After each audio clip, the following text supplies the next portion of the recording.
Welcome to the Jay Tyner Show, where we discuss all things wealth management and retirement planning. And as always, the goal of our team here at Semmax Financial Group is to help you focus more on your life and less on your money. Now, as a reminder, check with your current advisor, planner, CPA, and read our disclosure in the video description below. Subscribe to this channel if you want to stay up to date on all of our new content. And by the way, if you have questions or need a 15-minute free consultation, please visit semmax.com or call 336-856-0080. Hello and welcome. The birds are tweeting, the sun is shining, spring is upon us. It's that time. It's time for some spring cleaning.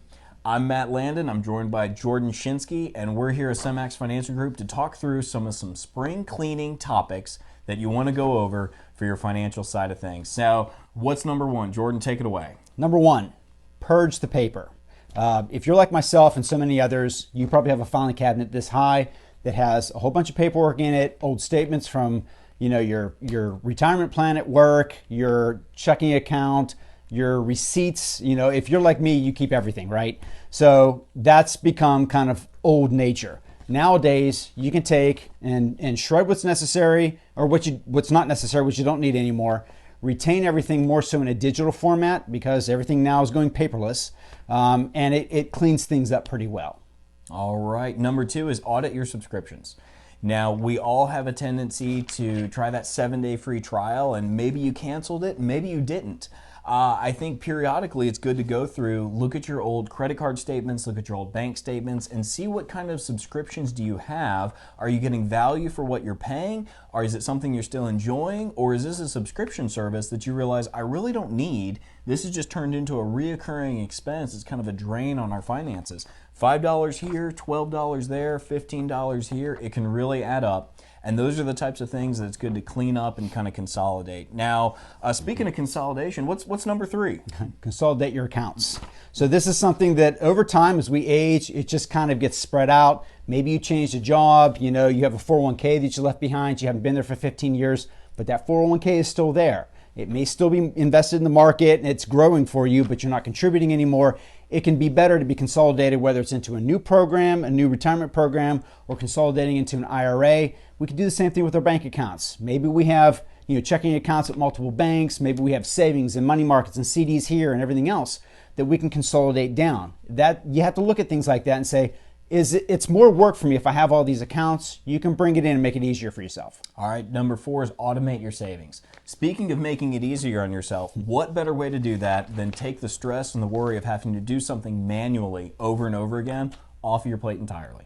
You can automate your contributions into savings accounts, into retirement accounts, whether that's an IRA, a Roth. Also take a look at what you're contributing into your 401k.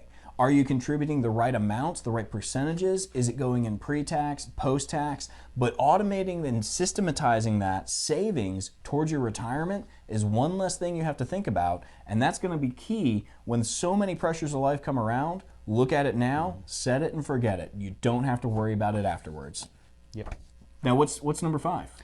Back it up. When I had mentioned earlier the idea of going digital and shredding all your unnecessary paperwork, so one thing that creates is vulnerability. Okay, having something in a digital format, if your hard drive fails, if a file gets corrupted, you lose that data. So being able to make a copy, whether it's on the cloud in a secure fashion, saving it to a CD that you can put into a safe or something like that, being able to make a duplicate of it protects it in the event that something catastrophic happens. I like that. And then lastly, number 6 here is check in with your bigger financial goals. I think it's important periodically to do a check-in and just look at those goals, say, am I on track? Am I behind? Have we adjusted anything? Have we had any kind of family changes? Has my situation changed? Have I had a job change?